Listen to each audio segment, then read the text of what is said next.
តោះបងប្អូនថ្ងៃនេះខ្ញុំមកលេងក្បាលពោះចឹងឥឡូវហ្នឹងខ្ញុំហាត់យកសាច់ដុំក្បាលពោះដោយសារថាដៃស្មាខ្ញុំជើងអីខ្ញុំមានមកល្មមហើយតែនៅសាច់ដុំក្បាលពោះខ្ញុំអត់មានអញ្ចឹងខ្ញុំចង់ឲ្យអស់ខ្លាញ់ក្បាលពោះអញ្ចឹងខ្ញុំហាត់របៀបយកក្បាលពោះអញ្ចឹងណាឥឡូវហ្នឹងខ្ញុំអត់ទាន់បានលទ្ធផលសម្រេច 100% ទេគ្រាន់តែបានប្រហែលជា2 ទៅ 3% ទេក្បាលពោះ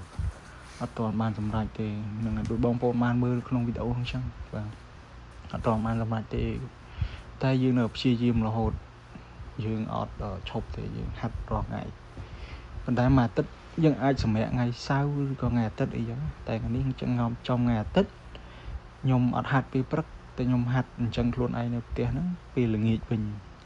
បើសិនខ្ញុំធ្វើការអញ្ចឹងខ្ញុំអាចហាត់ពេលយប់អញ្ចឹងណាហើយបើខ្ញុំធ្វើការយប់ខ្ញុំអាចហាត់ពេលព្រឹកឡើងពេលមកដល់ផ្ទះតែបើខ្ញុំធ្វើការយប់ខ្ញុំអាចនឹងហាត់ពេលយប់ពេលមកដល់ចេញពីធ្វើការមកដល់ផ្ទះអញ្ចឹងនៅក្នុងវីដេអូនេះគឺខ្ញុំហាត់ពីរបៀបយកសាច់ដុំពោះបាទគឺខ្ញុំហាត់បែបហ្នឹងហើយការហាត់របស់ខ្ញុំមិនមានអីជាលក្ខណៈ rule អីច្បាស់លាស់ទេដោយសារតែខ្ញុំមើលទៅតាម YouTube ដែរខ្ញុំហាត់តាម YouTube គេណែនាំមិនហើយយើងធ្វើយ៉ាងម៉េចកុំឲ្យវាឈឺដល់ខ្លួនយើងផងដែរ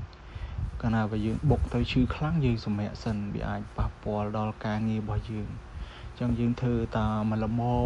មយើងហើយយើងសំពេលវេលាបន្តិច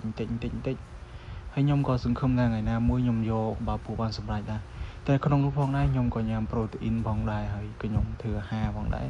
ខ្ញុំញ៉ាំស៊ុតហើយនឹងទ្រូមាន់ហើយនឹងផ្កាខាត់ណា